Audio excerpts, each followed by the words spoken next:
School by Sachin हम पढ़ रहे थे इंडियन कॉन्स्टिट्यूशन के बारे में। लास्ट लेक्चर में हमने कवर किया था मौलिक अधिकारों के बारे में, तो उसी में हम आगे चलते हैं।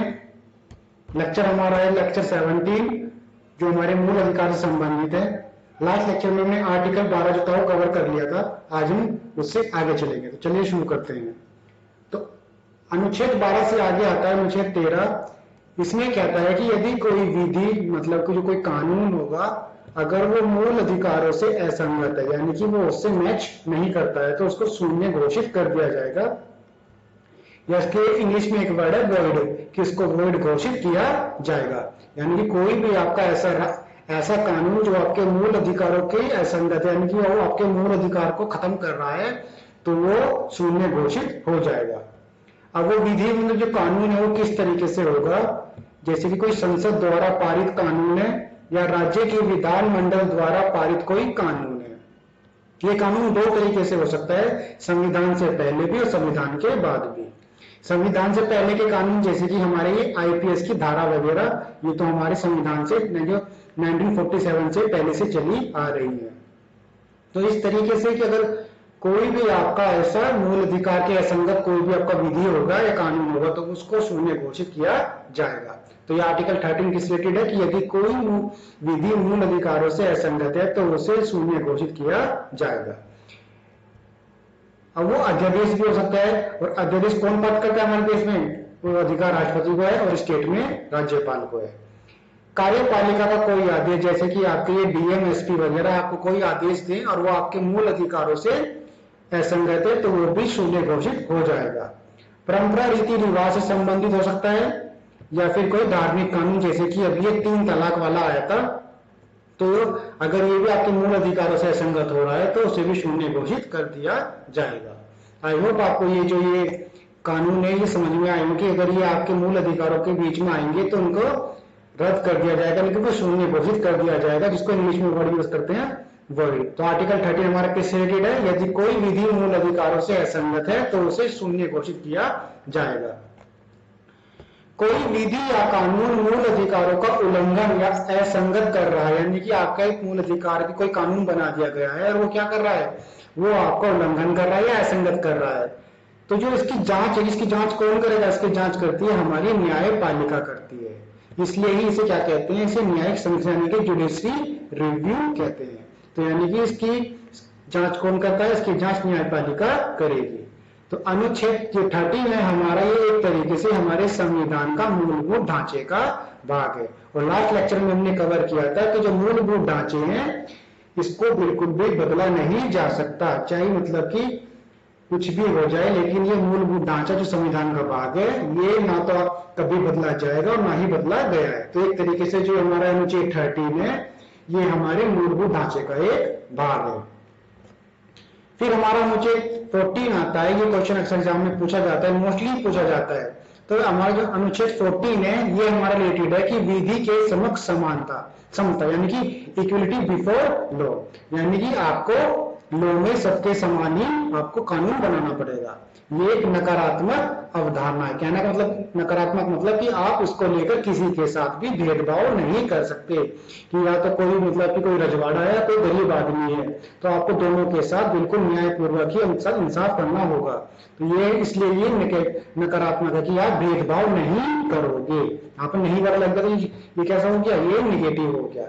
जैसे कि हमने लास्ट लेक्चर में भी कवर किया था कि हमारे जो फंडामेंटल राइट्स हैं ये कैसी प्रकृति के हैं? ये निगेटिव प्रकृति है कि इनमें ना का साउंड ना आता है। तो जो ये विधि के समक्ष समता ये कहां से ली गई है? ये यूके से ली गई है। विधियों का समान संरक्षण होगा। इसमें कहीं की आवाज आ रही है? इसमें हाँ की आवाज आ रही है, तो इसलिए ये पॉजिटिव है, ये सकारात्मक है। और ये जो अवधारणा है ये कहां से ली गई है? ये यूएसए से ली गई है। विधियों का समान संरक्षण होगा मतलब कि सबको, यानी कि जैसे कि कोई एक बड़ा आदमी है अमीर है और एक गरीब आदमी, अमीर ने तो वकील कर लिया, अब गरीब आदमी वकील नहीं कर सकता, तो जो उसको वकील मिलेगा वो फिर कानून की तरफ से उसको वकील मिलेगा, यानी कि विधियों का उसमें समान संरक्षण है। अगर कोई इंसान के पास वकील नहीं मिल रहा है तो वो अपने आप का केस खुद भी लड़ सकता है। जैसे कि आपने मूवी देखी होगी परेश रावल अक्षय कुमार वाली, गोड वाली कौन सी मूवी थी वो, उसमें उन्होंने दिखाया था।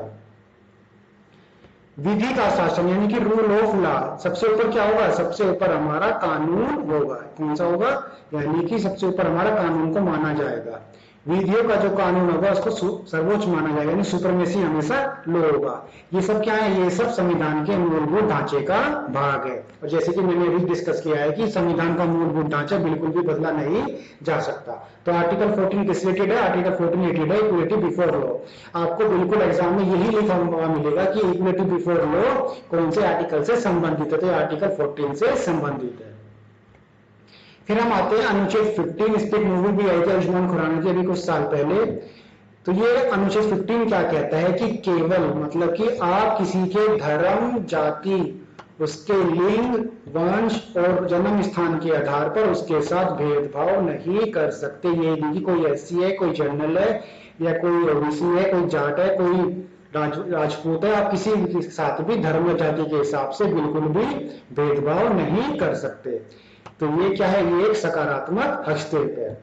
चाहे वो उसकी, चाहे वो भाषा हो या निवास स्थान, जैसे कहते हैं ना कि उसकी भाषा तो हो रहे, तो उसकी भाषा के हिसाब से आप लोग क्या कर देते हो, आप उनके साथ भेदभाव करते हो। तो बिल्कुल आर्टिकल 15 में लिखा हुआ है कि केवल धर्म, जाति, लिंग, वंश और जन्म स्थान के आधार पर किसी के साथ भी भेदभाव नहीं होगा। ये एक सकारात्मक हस्तक्षेप है। तो ये कौन सी है, ये आप किसी के साथ भाषा या निवास स्थान को लेकर भी भेदभाव नहीं कर सकते।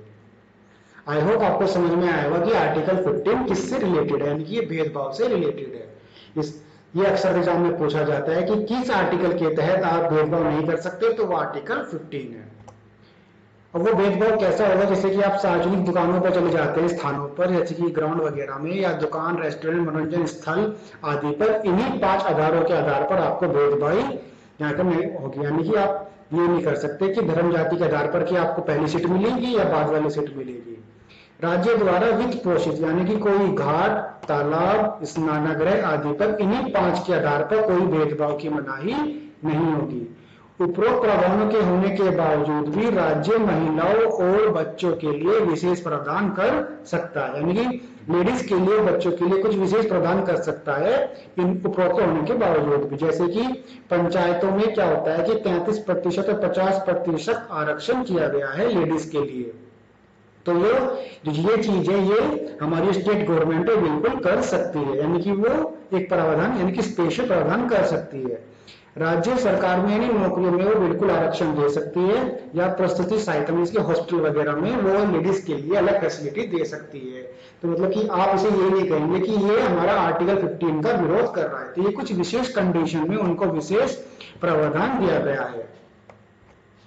अब हमारा आता है अनुच्छेद 15 का पार्ट 4।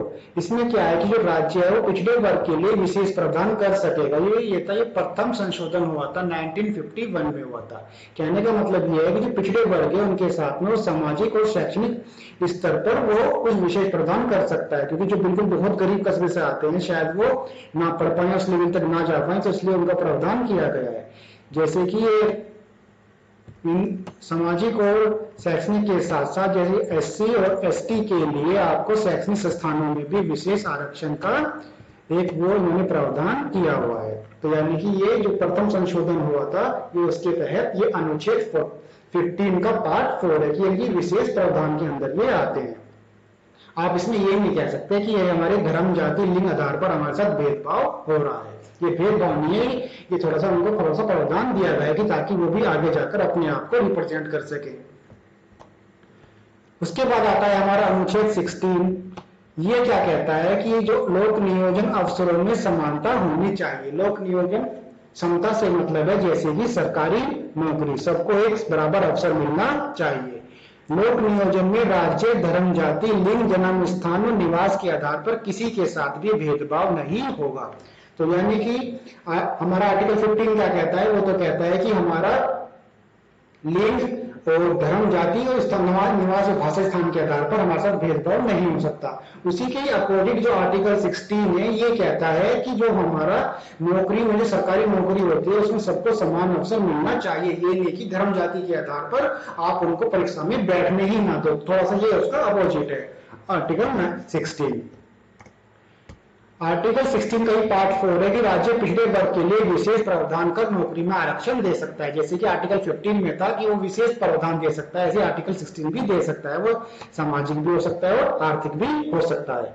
तो ये आरक्षण वर्ड है, जो इसका जो उल्लेख किया गया है प्रस्तावना में, इसका जो शब्द दिया गया है वो न्याय शब्द दिया गया है। तो अगर क्वेश्चन बनने लगे कि आरक्षण के लिए प्रस्तावना में क्या शब्द दिया गया है, तो वो न्याय शब्द है।